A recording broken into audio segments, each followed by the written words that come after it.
In this episode of converting our Peugeot Expert into a camper van series, DIY style, we are cleaning the floor and getting some of the flooring done before we can lay the insulation. So stick along, make sure you hit that subscribe button and enjoy the series.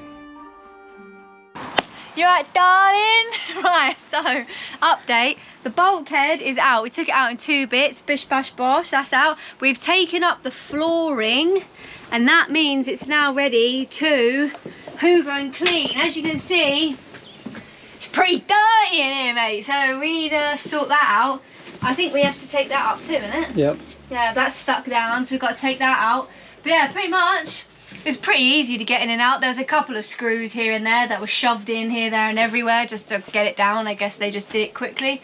But yeah, pretty easy job. Let's get cleaning. You gonna help?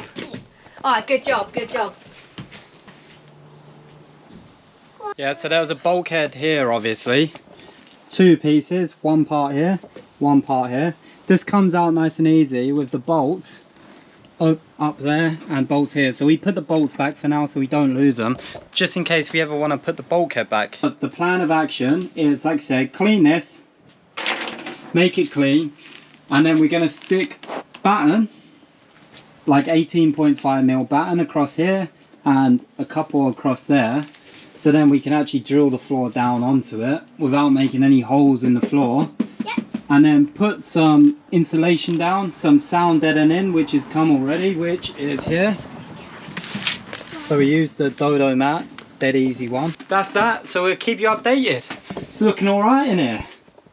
And by the end of this series, you should be seeing a nicely converted van. This is our first time, so you excited? Yeah, I'm excited.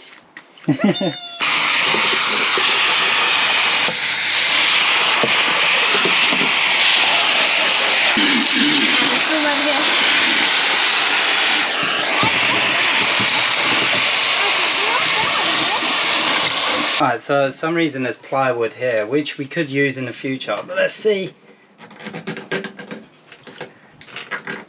if we can. Oh, That tight. quite that's tight. Should just peel up. There you go. Yeah, some adhesive there. So silicone adhesive. We just get a little knife and take that off. Let's see if we can take them all off, because we want a plain canvas. Right, we'll check back in with you once we've got it all nice and clean and got the rest of this wood off. That's what I would do if this was a car.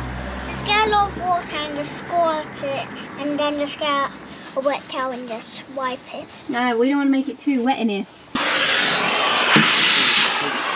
Right, so basically what we're trying to do is, because there's so, I've definitely got dust all up my nose, where we're trying to clean it out, underneath this bit here at the back, there is so much like sawdust and crap basically that's got under there, that we want to lift it up slightly, don't we? Yeah. So we can just clean underneath, because that will really annoy me if it's all dirty underneath. Yeah. And then what we're going to do is we're going to wipe it, get a cloth, a damp cloth, not wet cloth, and give it all a good wipe. Maybe with a bit of washing up liquid or something, just to get up all the grease and that.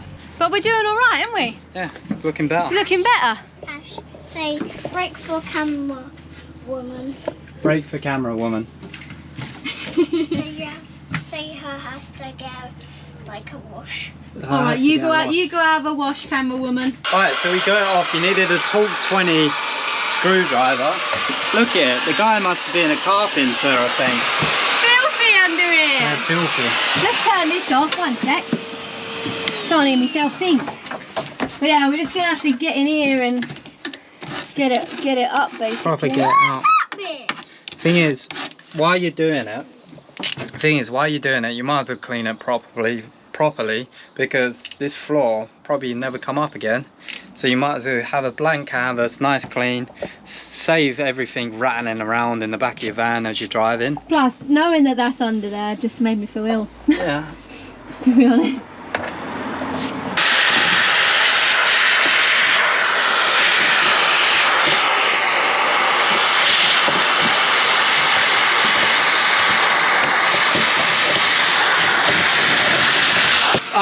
So I'm left with this residue on the floor. I don't know if the best idea is to go with this knife because it's like a silicone residue, or I need like some kind of scraper, but I don't want to scrape the bottom of the van. Guys, there's a little bit of wood. Yeah. Just get rid of the wood first. Get rid of the little bit of wood. Guys, Bradley just left a little bit of wood there. He's sometimes stupid. Look at Bradley do that. He just ripped that off. Oh, nice. Oh, tough work. This is going to be a heck of a conversion, but this is what we do it for. Any tips, let us know. Right, so just giving this a wipe before we put it back on.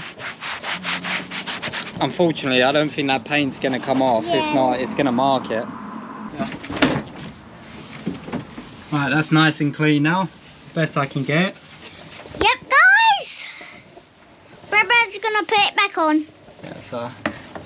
Like, he just has to put the screws Yeah, on. film. I was just saying stuff. I know you was. She was doing a good job.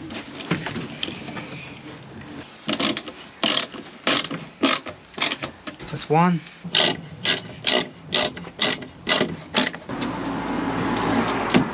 Looking better, isn't it? Yeah. My back's gone.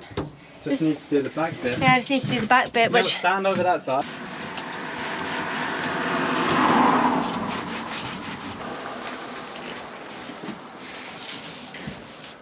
The ladies are doing a good job at cleaning. But no, it definitely is. It's important to get the cleaning done, because if not, nothing sticks. And before we stick stuff down, we're gonna clean each individual bit as well. Oh, that's good. And we even need to clean under here while we got the chance and stuff like that. But it's looking a lot better from when we started, when there was all bolts and nuts and screws and everything under here. Nice. Exciting, exciting. Soon we'll get to the exciting bit. We then took the opportunity to sand down the floorboards that we took out the van before we started cleaning it, which is also essential for the stuff we're going to stick on top.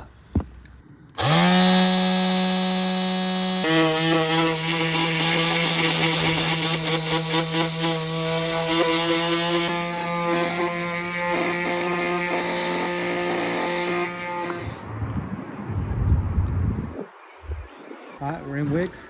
Time to get some materials, some batten and some strong adhesive, contact adhesive, to stick them on the floor, so then we can put the dead sound, like soundproofing.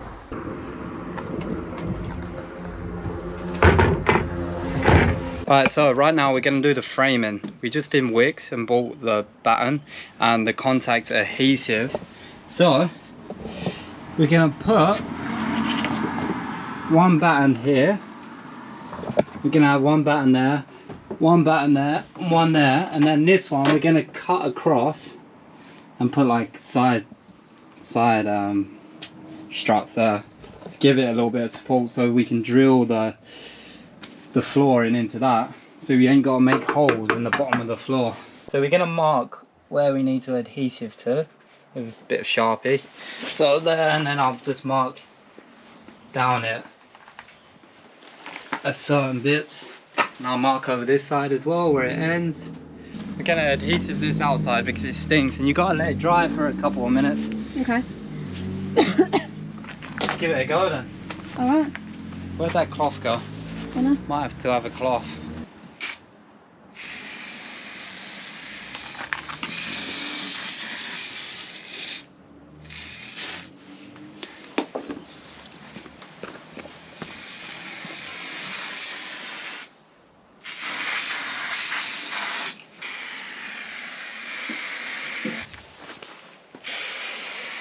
It's been about 2 minutes, a little over. Now we're going to put it on and see. Is this the end, this mark? Yeah. Right. And you need to go like there then. Yeah? Yeah. So that's the first one done. We're going to do it 4 more times and then we'll check back.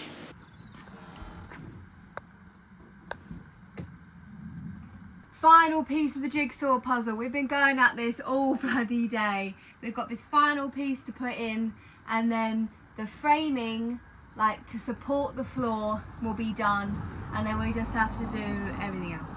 So the reason why the flooring took a little bit longer is because we underarmed about designs all the time. We want enough support because I'm pretty heavy. We need to make sure the plywood is not going to bend. So this cell frame, we've got lengths all the way down like this, and that means we can screw into these as well. So this is just a couple of newbies laying flooring with 19 by 38mm sawn batten, and we are using just contact adhesive spray, which is handy because sometimes you want to rip stuff up. It should hold strong enough on the floor. So what we're probably going to do is we're going to sign out there. This has been Tash and Brad. We are converting this Peugeot Expert into our mini camper. So if you do enjoy this video, make sure you hit that like button, make sure you hit that subscribe button, and join us on the next video for the next part of the build. Adios.